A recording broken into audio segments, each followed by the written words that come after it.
দক্ষিণ ত্রিপুরা জেলার সাবরু মহকুমার পোয়াংবাড়ি আরডি ব্লক অন্তর্গত মাধবনগর দ্বাদশ শ্রেণী বিদ্যালয়টি বর্তমানে চরম অব্যবস্থার শিকার হয়ে অভিভাবকহীন অবস্থায় পড়ে রয়েছে। সীমানা প্রাচীর না থাকার সুবাদে এক শ্রেণীর অসাধু স্থানীয় মানুষ বিদ্যালয়ের ক্লাসরুমের ভেতরে অবাধে গরু ছাগল বেঁধে রাখছেন এবং শৌচাগারগুলি নোংরা করে রাখায় তা ব্যবহারের অযোগ্য হয়ে পড়েছে। বিদ্যালয়ের প্রধান শিক্ষকও এই বিষয়ে নিজের অসহায়তা প্রকাশ করেছেন। সমস্যা আরও বাড়িয়ে সামান্য বৃষ্টিতে ক্লাসরুমের ভেতরে জল ঢুকে পড়ে এবং দীর্ঘদিন পরিষ্কার না করায় পানীয় জলের ট্যাঙ্কটি অত্যন্ত নোংরা ও বিপজ্জনক অবস্থায় রয়েছে। ছাত্রছাত্রীরা বাধ্য হয়ে এই দূষিত জল পান করছে এবং মিড ডে মিলের রান্নাও এটি ব্যবহৃত হচ্ছে। এমনকি প্রধান শিক্ষকের ঘরের দরজাও ভাঙ্গাচোরা অবস্থায় পড়ে রয়েছে।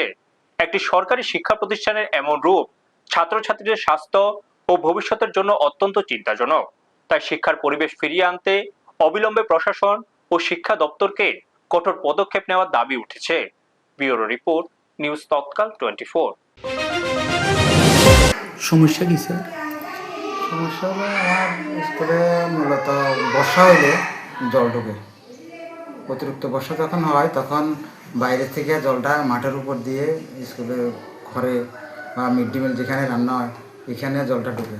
আর কিছু কিছু জায়গা আছে যেমন টিনটা ভাঙা, ঘরটা একটু দুর্বল, অনেক বছর আগে পুরানো ঘর তো ঘরটা দুর্বল, যে কোনো সময়ে স্টুডেন্টের বা বাচ্চাদের উপর এটা ভাঙিয়ে হইতে পারে।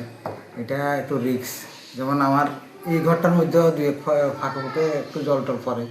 আবার এই দরজাটাও কিন্তু একটা আছে, এমনভাবে আছে এটা দরজাটা খোলা যায় না, একটা সাইড একটা পার্ট কিন্তু একদম লাগানো ফিক্সড, এইভাবেই থাকে, খোলা থাকে, একটা শুধু একটা পার্ট লাগানো যায়।